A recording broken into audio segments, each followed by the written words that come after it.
আমরা অনেকেই ভাবি জীবন বোধহয় আমাদের ইচ্ছে মতো চলে, কিন্তু সত্যি কি তাই হয়? হয় না। আজকের এই স্টোরি মধ্যবিত্ত এক পরিবারের বড় ছেলে সৌমেনের। সৌমেন প্রচন্ড বড় স্বপ্ন দেখত, ইঞ্জিনিয়ার হতে হবে ওকে। কারণ মধ্যবিত্ত পরিবারের বড় ছেলেও, মাথার ওপরে অনেক দায়িত্ব, বাড়ি করতে হবে, বাবা মায়ের মুখে হাসি ফোটাতে হবে, ভাইয়ের আগামী দিনের উচ্চ শিক্ষার দায়িত্ব নিতে হবে, যেমনটা আর পাঁচটা মধ্যবিত্ত পরিবারের ছেলেদের চোখে স্বপ্ন থাকে। এইভাবেই দিন কাটে। প্রেম ভালোবাসা, যেটা এখনকার জেনজি জেনারেশনের জন্য একটা মজার জিনিস হয়ে দাঁড়িয়েছে, সেইটা সৌমেনের কাছে মনে হতো বিলাসিতা। যে প্রেম ভালোবাসা এরকম কিছুর জন্য সৌমেনের কাছে কোনোদিন কোনো টাইম ছিল না। খুব মন দিয়ে পড়াশোনা করতো সে। বড় হয়ে পরিবারের দায়িত্বটা কাঁধে তুলে নিতে হবে না, ঠিক এমন সময় সৌমেনের জীবনে ঘটলো এক ঘটনা, যেটা বাধ্য করলো সৌমেনকে প্রেমের জগতে আনতে। আপনার কি মনে হচ্ছে এর পরের স্টোরিটা সেই গতানুগতিক হবে, সেই ব্রেকআপ হয়ে যাবে কিছুদিন পরে, বা বিয়ে হয়ে যাবে? না, সৌমেনের স্টোরিটা এরকম না। সৌমেনের স্টোরি এখনকার জেনজি জেনারেশনকে প্রেম নিয়ে অনেক কিছু শেখাবে। এই পুরো গল্পটা তাই মন দিয়ে শুনুন। প্রেম এবং ভালোবাসা নিয়ে আপনার অনেক মনস্তাত্ত্বিক জিনিস এখান থেকে শিখতে পারবেন, অনেক মনস্তাত্ত্বিক উন্নতি সাধন আপনারও হবে। এই যে উপন্যাস বা এই যে গল্প বা এই যে স্টোরি বা এই যে রিয়েল লাইফের কাহিনী, এটা আপনাকে শিখিয়ে দেবে অনেক কিছুই। দেখতে দেখতে সৌমেনের কলেজের ফাইনাল ইয়ার। পড়াশোনায় খুব মেধাবী এবং একমনা সৌমেন একদিন ক্লাস শেষ করে একটা ক্লাস বাঙ্ক মেরে কলেজের বটগাছের নিচে বসে আছে, যেটা কলেজের কম্পাউন্ডের মধ্যে। এমন সময়ে একটি মেয়েকে দেখতে পায় সৌমেন। সাদা চুড়িদার, এলো চুল, চোখে চশমা। ভেতর থেকে কোথা থেকেও যেন আওয়াজ আসে। আগেও দু চারবার মেয়েটাকে দেখেছে সৌমেন, কিন্তু কিছু মনে হয়নি। আজ যেন হঠাৎ করে হৃদয় থেকে প্রেমের বাঁশিটা বেজে উঠেছে সৌমেনের বুকে। ওই যে বলে না, কিছু কিছু মানুষের দিকে তাকালে মনে হয় এই পৃথিবীতে তাদেরকে শুধু সুন্দর দেখানোর জন্যই পাঠানো হয়েছে। মন কেড়ে নেওয়ার জন্য কোনো ভূমিকার প্রয়োজন হয় না, একটি পলকই যথেষ্ট তাদের প্রেমে পড়ার জন্য। সৌমেন যখন সুমনার দিকে এরকম অবাক দৃষ্টিতে, প্রেমিকের দৃষ্টিতে তাকিয়ে ভাবছিল, হঠাৎ করে সুমনা তার কাছে এগিয়ে জিজ্ঞেস করলো, দাদা অ্যাডমিনিস্ট্রেটিভ বিল্ডিংটা কোন দিকে? সৌমেন দেখিয়ে দিল, সামনে গিয়ে বাম দিকে ওই বড় বিল্ডিংটাই administrative building. Sumana thank you বলে একটু হালকা হাসি দিয়ে বেরিয়ে গেল। সৌমেনের কাছে ব্যাপারটা যেন একটু অচম্বুতেই ঘটে গেল। সে চুপচাপ বসে রইল ওই গাছেরই তলায়, অপেক্ষা করতে থাকলো কখন ও ফিরবে। ঠিক 1 ঘন্টা পর সুমনা ফিরে এলো অ্যাডমিনিস্ট্রেটিভ বিল্ডিং এ কাজ সেরে। সৌমেন জিজ্ঞেস করলো, কি ব্যাপার, কাজ মিটেছে ম্যাডাম?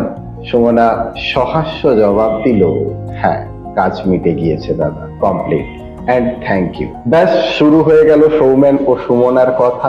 চলতে থাকলো কিছু গল্প, চায়ের আড্ডা। তারপরেই ঠিক এই পরিচয় পর্বের পরেই সৌমেন আমন্ত্রণ জানালো তাকে 1 কাপ চায়ের জন্য, এবং এইভাবে ধীরে ধীরে জমতে থাকলো অনেক কথা, হতে থাকলো অনেক গল্প, এবং ধীরে ধীরে গড়ে উঠলো একটা প্রেম। কিন্তু কেউ কাউকে তখনো পর্যন্ত বলে উঠতে পারেনি তাদের মনের কথা। ধীরে ধীরে পরিচয় থেকে বন্ধুত্ব এবং বন্ধুত্ব থেকে প্রেম, এইভাবেই কেটে গেল 5টা মাস, কিন্তু কেউ কাউকে বলে উঠতে পারেনি। ঠিক 5 মাস পরে প্রপোজ ডের দিনে সৌমেন সুমনাকে বলে, এই চল না একটু নদীর পাড় থেকে ঘুরে আসি। সুমনাও খুব প্রকৃতি ভালোবাসতো, সে না করলো না, সে বলল চলো। কলেজ শেষে সৌমেনের সাইকেলের পেছনে আলতো করে বসলো সুমনা এবং গেল নদীর পাড়ে।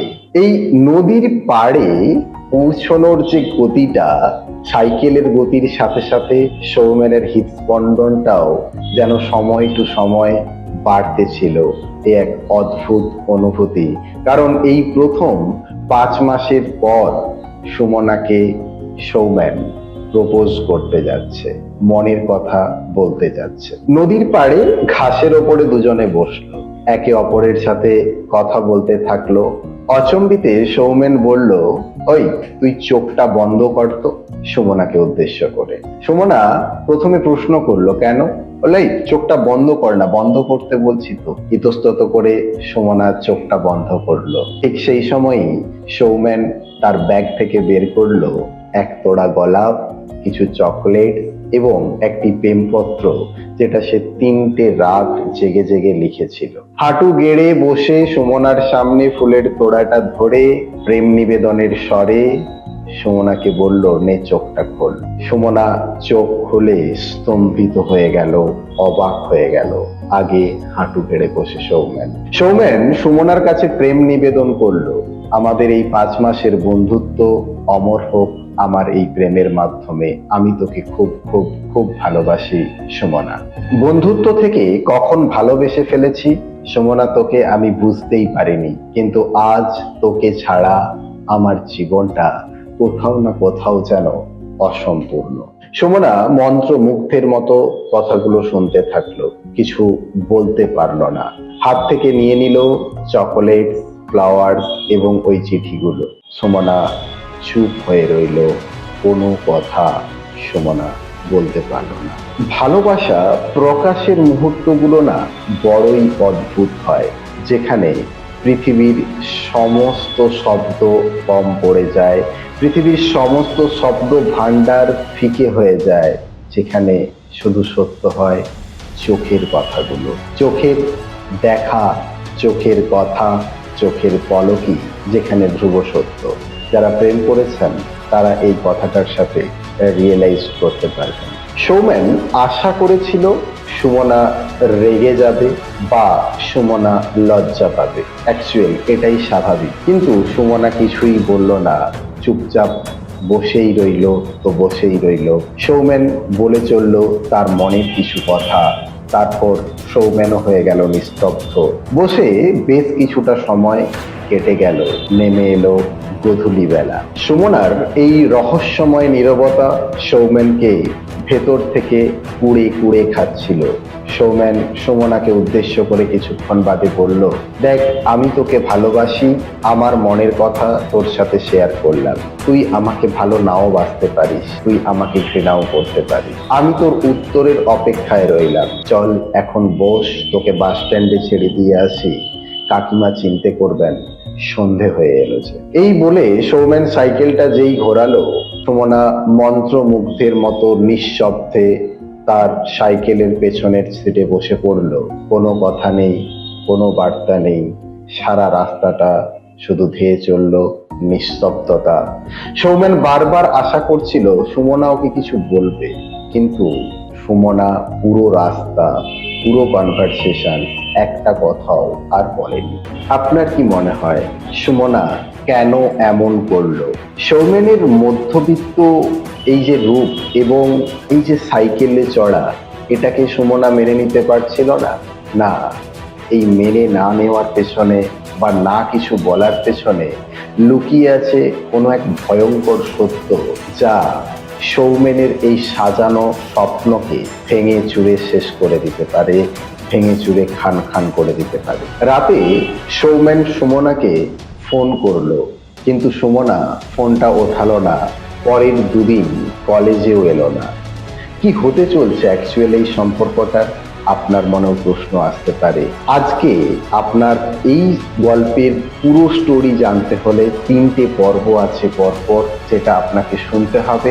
একসাথে লং হয়ে যাবে বলে এই গল্পটা একসাথে করা হয়নি, কিন্তু এই গল্পটা আপনাকে শেখাবে প্রেম এরকমও হয়, প্রেম এভাবেও হতে পারে। এই গল্প আপনাকে শেখাবে, এই রিয়েল স্টোরি আপনাকে শেখাবে যে হ্যাঁ, জীবন এরকমও হয়।